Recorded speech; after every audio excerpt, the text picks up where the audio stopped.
Good morning dear students. 9th class के लिए हम चर्चा कर रहे थे गुरुत्वाकर्षण। गुरुत्वाकर्षण में हमारी बात हो चुकी थी कि गुरुत्वाकर्षण क्या होता है। प्रकृति की बात करें हम या ब्रह्मांड की बात करें, किन्हीं भी दो पिंडों के बीच जो आकर्षण का बल होता है, एक दूसरे को आकर्षण करने का, वो गुरुत्वाकर्षण बल कहलाता है। हाँ, इसका जो यूनिवर्सल नियम है वो क्या कहता है कि ब्रह्मांड में या विश्व में दो पिंड एक दूसरे को परस्पर आकर्षित करते हैं। यह आकर्षण बल दोनों पिंडों के द्रव्यमान के गुणनफल एवं उनके बीच की दूरी के वर्ग के व्युत्क्रमानुपाती होता है। यानी गुणनफल द्रव्यमानों के समानुपाती होता है और इसके दूरी के वर्ग के व्युत्क्रमानुपाती होता है। ये हमने पढ़ लिया। फिर थोड़ी बहुत और इसकी चर्चा रही, महत्व की हमने बात की। अब जो खास टॉपिक है इसका मुक्त पतन व गुरुत्वीय त्वरण। इसमें देखिए आप, मुक्त पतन का मतलब क्या होता है कि जब कोई वस्तु किसी भी ऊंचाई से गिर रही हो, कहीं से भी गिर रही हो, यहाँ से गिर रही हो, ऐसे गिर रही हो, ठीक है ना, कैसे गिरे, कहने का मतलब ये जो सरफेस है इस वस्तु पर केवल एक ही बल काम करे, पृथ्वी द्वारा विभिन्न वस्तुओं को अपनी ओर आकर्षित करने या पृथ्वी की ओर वस्तुएं जिस आकर्षण बल से आकर्षित होती हैं उसको आप गुरुत्वीय बल कहते हैं। पृथ्वी का जो गुरुत्वाकर्षण बल है उसको आप क्या नाम दे सकते हैं? गुरुत्वीय बल नाम दे सकते हैं। यदि यानी कोई भी वस्तु या पिंड पृथ्वी सतह की ओर किसी भी ऊंचाई से गिरता है और केवल गुरुत्वीय बल के प्रभाव में ये घटना हो रही है तो इसे आप क्या कहते हैं? मुक्त पतन कहते हैं। स्वतंत्रता पूर्वक गिर रही है वस्तु, हम ये कहते हैं कि अन्य कोई बल उस पर काम नहीं कर रहा है, तो आप इसको क्या कहेंगे? मुक्त पतन कहेंगे। देखिए, यानी ऐसे परिभाषित कर सकते हैं हम, जब कोई पिंड किसी ऊंचाई से, अब ऊंचाई से तो गिरना है ही कि कोई भी पिंड हो किसी ऊंचाई से केवल गुरुत्वीय बल के प्रभाव में, यानी एक ही बल काम कर रहा हो, कोई बल नहीं, गुरुत्वीय बल यानी पृथ्वी के लिए हम बात कर रहे हैं, ठीक है, गुरुत्वीय बल के प्रभाव में पृथ्वी सतह पर गिरता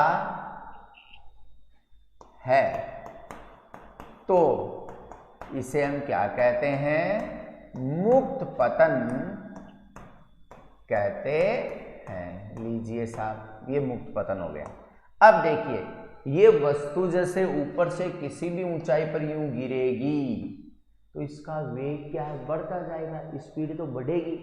कोई वस्तु है 3 मंजिल ऊंचाई से गिराएं, 2 मंजिल से 1 मंजिल, 3 मंजिल, स्पीड बढ़ जाएगी ना उसकी। तो कहने का मतलब ये है कि वेग में क्या आ रहा है? परिवर्तन हो रहा है। तो वेग में परिवर्तन की वजह से उसमें त्वरण उत्पन्न होगा।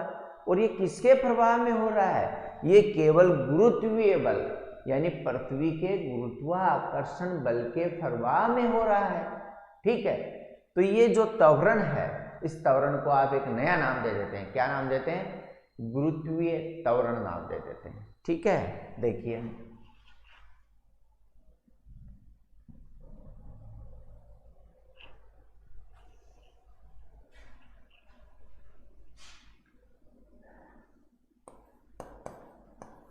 गुरुत्वीय बल के प्रभाव में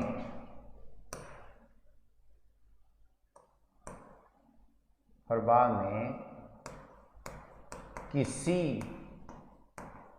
पिंड में उत्पन्न त्वरण, यानी केवल गुरुत्वीय त्वरण की हम इसकी बात करें, बल की के प्रभाव में किसी पिंड में उत्पन्न त्वरण क्या कहलाता है? गुरुत्वीय त्वरण कहलाता है। ठीक है, इसे स्मॉल g से क्या करते हैं, दर्शाते हैं, प्रदर्शित करते हैं। ठीक है, एक बात इकाई की भी पूछ लेते हैं। गुरुत्वीय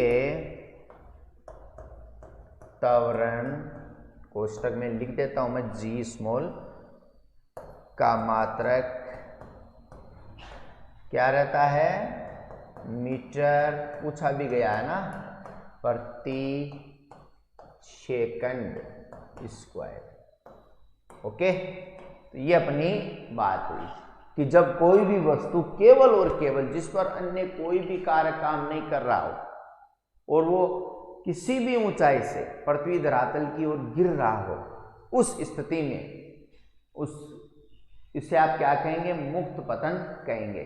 और गुरुत्वीय बल के प्रभाव में इस वस्तु में जो उत्पन्न त्वरण है वो क्या कहलाएगा, वो गुरुत्वीय त्वरण कहलाएगा। ठीक है, जिसे हम g से प्रदर्शित करते हैं और इसकी इकाई क्या है, मीटर प्रति सेकंड स्क्वायर है। ठीक है, अब देखिए कितना होता है, इसका परिमाण क्या होता है, ये हम बात करते हैं।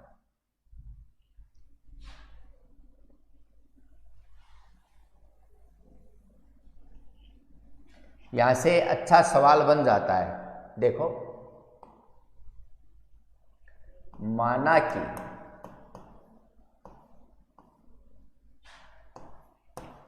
किसी पिंड का द्रव्यमान कितना है, m है, ऐसे मान लिया हमने कि पिंड का द्रव्यमान क्या है, m है, स्मॉल ले लेता हूं, स्मॉल m, एवं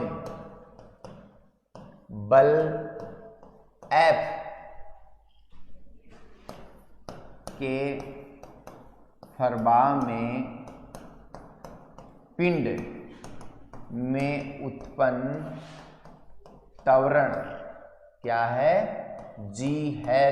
तो अब देखना, गति का प्रथम नियम क्या बताता है, प्रथम नियम बल के गुणात्मक पक्ष को बताता है कि बल गति को किस प्रकार से या स्थिति को, वस्तु की स्थिति को कैसे चेंज कर सकता है, उस पर क्या प्रभाव पड़ता है बल का, एक गुणात्मक पक्ष है जड़त्व का नियम। द्वितीय नियम क्या बताता है, बल के परिमाण को बताता है कि बल कितना होगा, ये बताता है। तो देखना आप, गति के द्वितीय नियम से क्या कहता है, द्वितीय नियम, बल बराबर द्रव्यमान यानी F इक्वल m इंटू जी, ये गति का द्वितीय नियम कहता है। ठीक है, उसका परिमाण ये है। चलिए अब एक चीज और, गुरुत्वाकर्षण के सार्वत्रिक नियम से, यहां देखिए क्या बात आती है, सार्वत्रिक नियम से F इक्वल क्या आएगा, g गुरुत्व वो नियंतांक और कैपिटल M पृथ्वी की बात करेंगे हम, केवल पृथ्वी के गुरुत्वीय बल के प्रभाव में मुक्त पतन होता है, तो ये उसका द्रव्यमान आ गया पृथ्वी का, और ये दोनों पिंडों के द्रव्यमान के गुणनफल के समानुपाती होता है ना, इसलिए ये लिख दिया। फिर दूरी के वर्ग के व्युत्क्रमानुपाती, तो ये लीजिए बीच की दूरी यदि स्मॉल d है तो ये हो गया d का स्क्वायर। ये समीकरण 2 ले लूं मैं। अब देखना आप,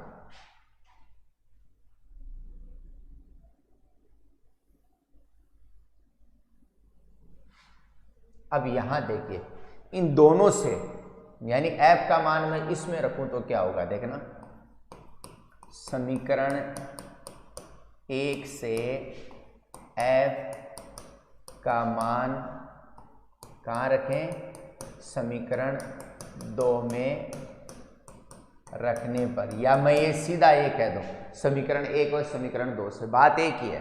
तो यहाँ ये आ गया आपका स्मॉल m इंटू जी, ये आप देखो ये मैंने कहाँ रख दिया, यहाँ रख देना, ठीक है।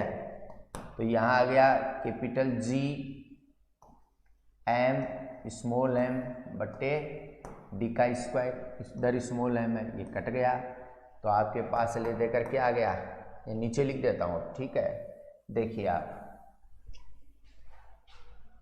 आपके पास G इक्वल आ गया कैपिटल G कैपिटल M, देखो कितनी गहरी बात आ गई।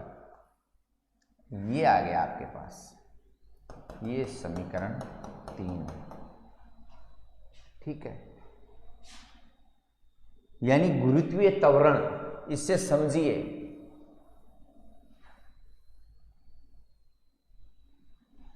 गुरुत्वीय त्वरण जो होता है वो पिंड के ऊपर निर्भर ही नहीं करता।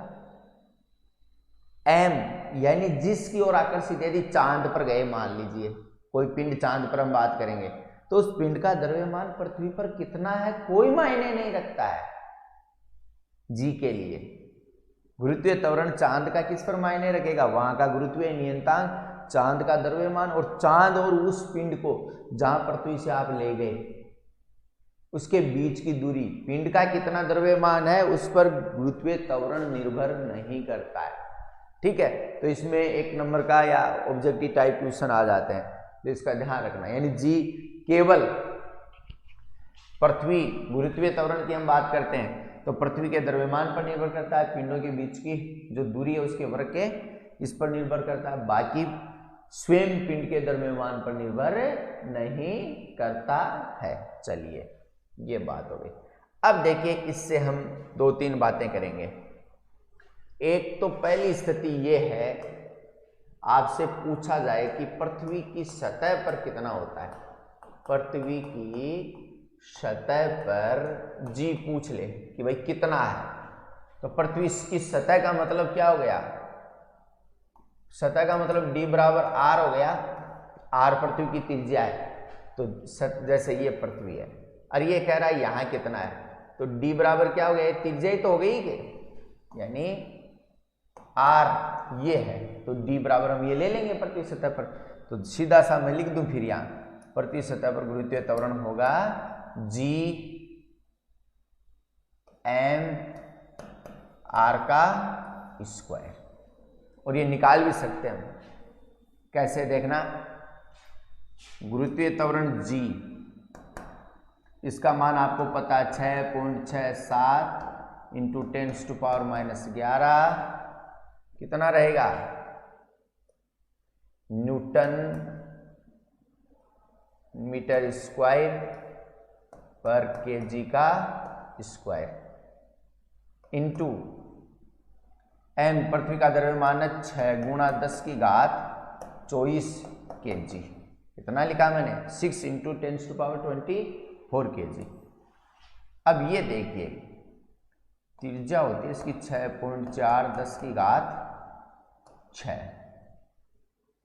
ये रहती है, ठीक है। इसका स्क्वायर ले देकर जी बराबर आएगा, ये कई साल जैसे आप भी कई बार लिखोगे याद हो जाएगा, इसको काटने पीटने से 9.8 मीटर पर सेकंड स्क्वायर आता है, ये आता है पृथ्वी, ठीक है।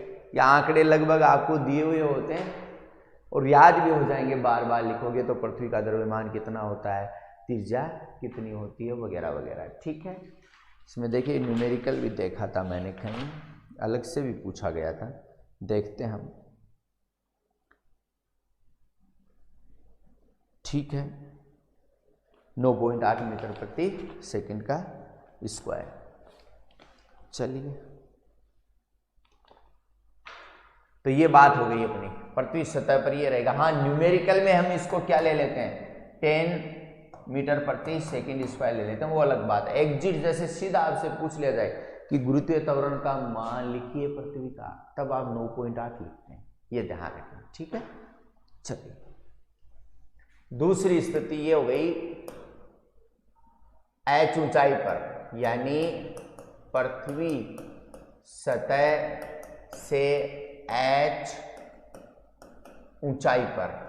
तो क्या करना है, h ऊंचाई की बात करेंगे तो d बराबर क्या आ जाएगा, d बराबर पृथ्वी की त्रिज्या, जैसे मान लीजिए ये पृथ्वी है, ये इतनी तो r है, अब यहाँ h ये है, तो इन दोनों को जोड़ देंगे r प्लस h, तो सीधा ही लिख देता हूं मैं, गुरुत्वीय त्वरण g बराबर आ जाएगा आपका, g तो आना है ही, m आना है ही, और यहां आप लिख दोगे r प्लस h का स्क्वायर, जो भी आएगा। ये मान बढ़ रहा है, ठीक है, तो ये बढ़ेगा, देखो दूरी बढ़ गई ना, दूरी बढ़ेगी तो ये क्या है, घटेगा, ये तो क्रमानुपाती संबंध है। तो जैसे जैसे पृथ्वी सतह से आप ऊपर की ओर जाते हैं, गुरुत्वीय त्वरण का मान क्या होता जाता है, कम होता जाता है, ठीक है, यानी जितना आप ऊपर जाओगे ये 9.8 से क्या होता जाएगा, कम होता जाएगा, ठीक है। तीसरी स्थिति लेते हैं,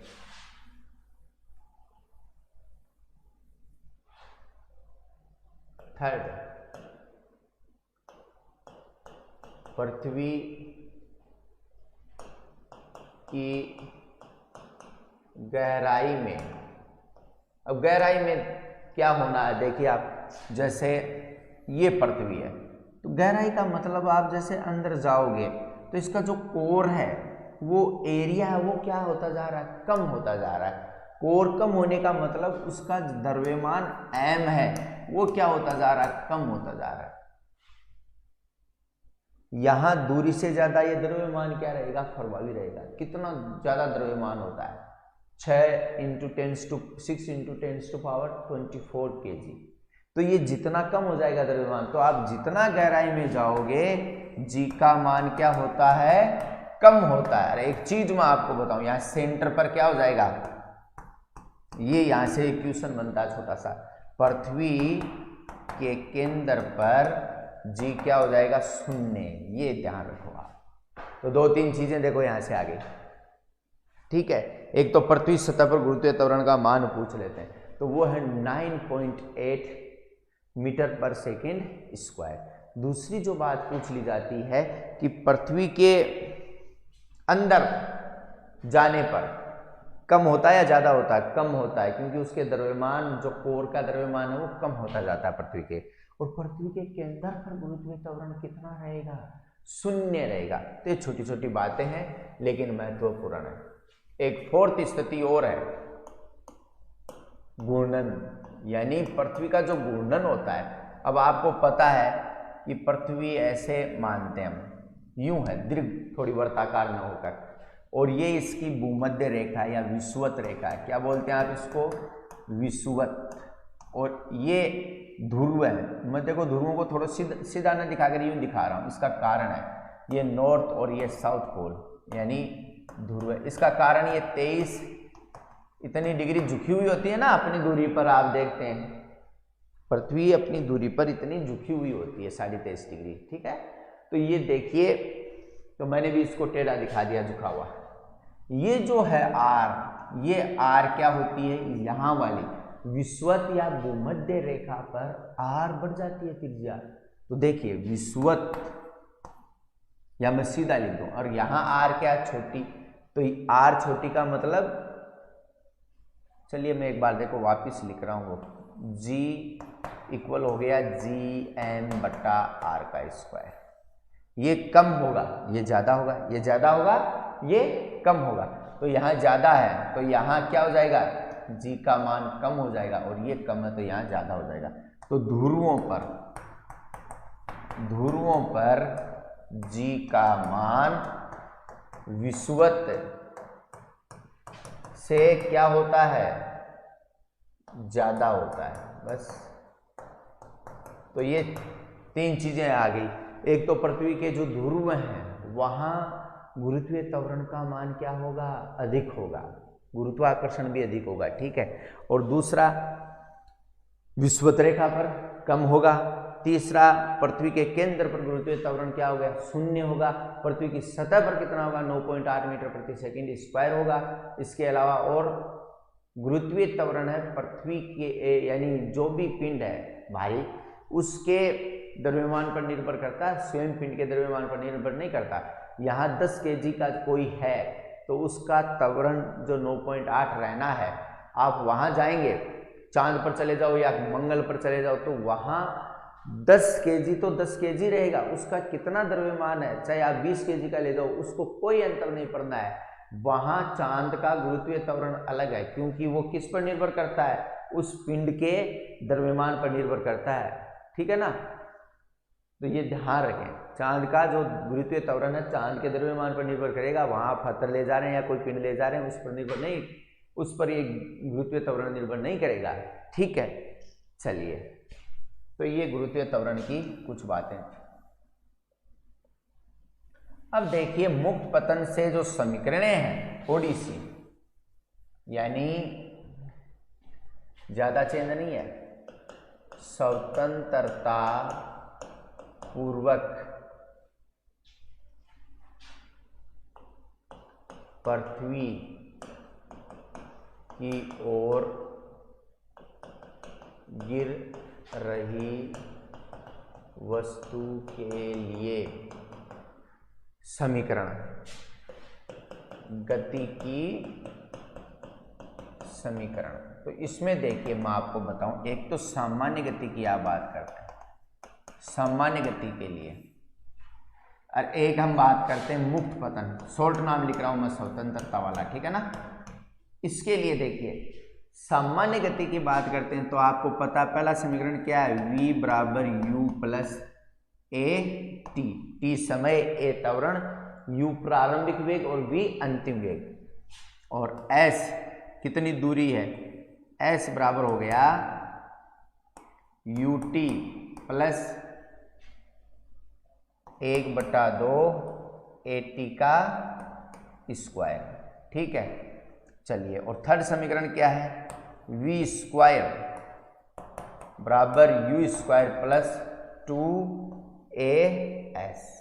ये 3 समीकरण है गति के, ये फर्स्ट, ये सेकंड और ये आपका थर्ड।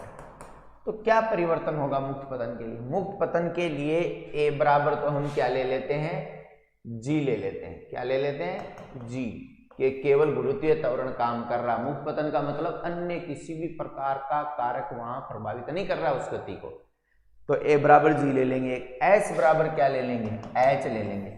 मुक्त पतन का मतलब ऊपर से यहाँ गिर रहा है कहीं से, तो उसके लिए हम h लेंगे, ऊंचाई, ठीक है। तो देखो, मैं इसको चेंज कर देता हूं, तो v बराबर आ गया u, ये प्रारंभिक वेग है तो ये तो कोई चेंज हुए नहीं, प्लस AT की जगह क्या आ गया यहाँ g, और यहाँ स्मॉल t, ये समय, ये पहला समीकरण ऐसे बन जाएगा। बाकी कोई देखो चेंज नहीं है, ठीक है ना। a की जगह ये ले लिया, दूसरे में s की जगह h ले लेते हैं, कितनी ऊंचाई से गिर रहा है तो वो ऊंचाई से ज्ञात कर लेंगे।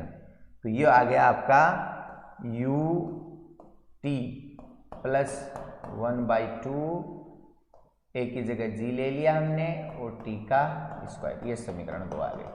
और थर्ड देखना, v स्क्वायर बराबर u स्क्वायर प्लस 2gs, ऐसे हम ये तीनों समीकरण हैं ऐसे निकालें। अब एक दो चीजें और बताता हूं मैं g के लिए, कब प्लस कब माइनस, ये देखिए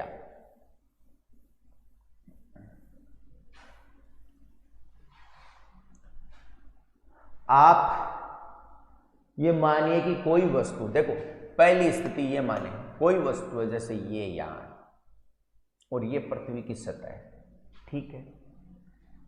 पहली स्थिति, ये वस्तु इधर नीचे गिर रही है, ठीक है।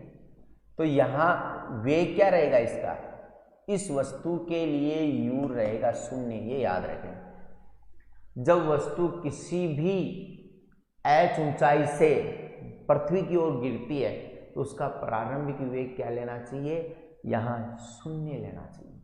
बाकी अब कितना समय लेती है, क्या लेती है, तो v निकल जाएगा सीधा gt, v बराबर क्या आ जाएगा, gt आ जाएगा। तो उसमें ज्ञान लगाना ही नहीं है, केवल ये ध्यान रखें प्रारंभिक वेग क्या होता है, 0 होता है। बाकी तो ये वेग इसका बढ़ता जाएगा, ठीक है। किस वेग से ये नीचे की ओर तरफ गिरती है, मान लीजिए आ गया कि ये कोई वस्तु है 2 मिनट में ये नीचे आ गई, ठीक है। तो यहाँ किस वेग से आ गई, तो सीधा 10 से गुणा कर दीजिए। ये सेकंड ले लेंगे, 2 मिनट का 10 से गुणा कर दो, 9.8 से कर दो, वो मान आ जाएगा। ठीक है, अब यहां देखिए दूसरी स्थिति।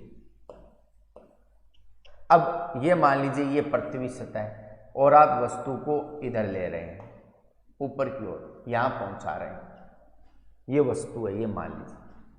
अब मैं कोई चीज फेंक रहा हूं तो उसका क्या होता है, प्रारंभिक वेग तो होता ही है, तो यहां u बराबर क्या नहीं होता है, कभी भी शून्य नहीं होता, ये ध्यान रखना है। आपको कोई ना कोई प्रारंभिक वेग दिया जाता है, गिर रही है तो प्रारंभिक वेग 0 है और आप यूं फेंक रहे हैं। अब यूं फेंकते हैं तो गुरुत्वीय त्वरण का मान ऊपर ऊपर क्या होता है, कम, और वेग भी क्या होता है, कम होता है, वेग ज्यादा नहीं होता है, वेग नीचे गिरती है तब बढ़ता जाता है। ठीक है, तो ये ध्यान रखना है। तो दोनों चीजें ये हो गई। एक चीज और, यहां गुरुत्वीय त्वरण ये नीचे आ रहा है तो इसको जी में लेते हैं, चाहे आप प्लस लिखो चाहे मत लिखो, धनात्मक होता है, जी क्या होता है, धनात्मक, मान वही रहेगा 9.8 वाला। लेकिन आप, और एक चीज और, आप सीधे इसको यूं फेंक रहे हैं तो आप तो गुरुत्वीय त्वरण के खिलाफ काम कर रहे हैं। जब फेंकने वाली बात आती है ना, तो न्यूमेरिकल में आपको क्या लेना है, जी है वो ऋणात्मक लेना, ये ध्यान रखना, यानी -g।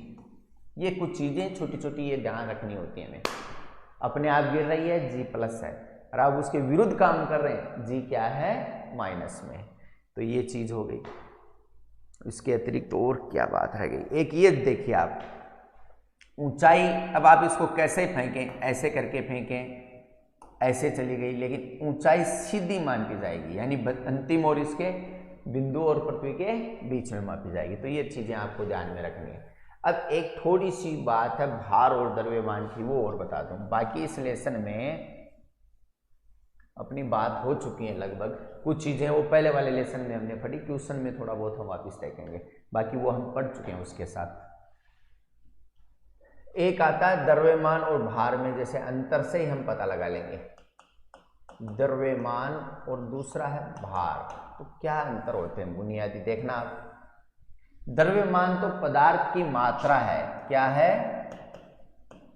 पदार्थ की मात्रा को बताता है, और भार क्या है, ये एक प्रकार का बल है, ये ध्यान रखें। ठीक है, और द्रव्यमान है वो कभी भी क्या नहीं होता है, कभी भी शून्य नहीं होता है। भार शून्य हो सकता है, भार क्या हो सकता है, शून्य हो सकता है, क्योंकि ये किस पर निर्भर करता है, ये गुरुत्वीय त्वरण पर निर्भर करता है। ठीक है, अभी देखेंगे हम, देखना इसका मात्रक क्या होता है, केजी होता है, किलोग्राम, और इसका मात्रक क्या होता है, न्यूटन, यानी भार को आप डब्ल्यू से दर्शाते हैं, वर्क ऐसे नहीं समझना है, ठीक है ना, डब्ल्यू यानी भार। चलिए देखो भार, डब्ल्यू बराबर होता है mg, ये है, ये तो एक तरीके का क्या हो गया, बल हो गया। ठीक है, और ये अदिश राशि है, यानी जिसमें आपको बताया था ना मैंने कि जो भौतिक राशियां जिसको पूर्ण अभिव्यक्ति के लिए परिमाण की, उसकी दिशा का बोध होता हो तो उसे आप बल, जैसे ये है सदिश है, और जिसमें नहीं होता वो अदिश है। तो ये सदिश राशि है, ये अंतर है देखो इनमें थोड़े, है ना, ये ध्यान रखना, पूछा भी जा सकता है। एक चीज और आप देखिए, ये नियत होता है, यानी अपरिवर्तित। अपरिवर्तित का मतलब जैसे मेरे में मान लीजिए 76 kg वजन है, मैं यहाँ पृथ्वी पर हूं तो भी उतना ही रहना है, ठीक है, और चांद पर चला गया तो भी मेरा वजन उतना ही रहना है, 74 kg। लेकिन भार में अंतर आ गया, क्योंकि भार क्या है, भार है वो परिवर्तनशील है, और ये किस पर निर्भर करता है, ये जी पर निर्भर करता है। चांद पर चला गया तो ये कितना हो गया, चांद का जैसे यहाँ बाहर की हम बात करें तो यहाँ बाहर की बात है तो 76 इंटू 10 ले लो आप, तो ये हो गया 740 न्यूटन। 10 मैंने क्या लिया, mg बता रहे हैं ना आप, W बराबर mg, तो 76 मेरा वजन, g हो गया गुरुत्वीय त्वरण, तो 9.8 की जगह आप न्यूमेरिकल में 10 ले लेते हैं, ठीक है। तो इतना हो गया 740 न्यूटन हो गया, ठीक है। लेकिन चांद पर जाएंगे तो चांद का तो गुरुत्वीय त्वरण पृथ्वी के गुरुत्वीय त्वरण का कितना होता है, 1/6 होता है। 9.8 का कितना होता है, 1/6, तो इसमें 6 का भाग लग जाएगा, तो वहां मेरा बल क्या हो जाएगा, कम हो जाएगा। ये परिवर्तनशील है। एक और मैं बता देता हूं, द्रव्यमान तुला होता है सामान्य, उससे आप इसको माप सकते हैं, किसको, द्रव्यमान को, ठीक है। जबकि भार को आप किससे मापते हैं, स्प्रिंग तुला द्वारा मापते हैं। तो ये कुछ चीजें थी आज के लिए जो हमने शेयर की। इसके आगे कल छोटे मोटे कुछ क्वेश्चंस देखेंगे हम। वैसे ये लेसन पूरा हो चुका है, लेकिन कुछ चीज़ें थी जैसे उत्प्लावन बल है, आपका आर्किमिडीज का सिद्धांत है, आप घनत्व है, ये मैंने आपको गति, जो न्यूटन की गति के नियम थे वहीं पढ़े थे, और दरअसल वो एनसीईआरटी में यहाँ संबंधित किए गए। तो यहाँ मैं एक बार आपको थोड़ी कलम वापस पुनरावृत्ति इसकी देखेंगे 10-15 मिनट, बाकी आपका लेसन हो चुका है। धन्यवाद।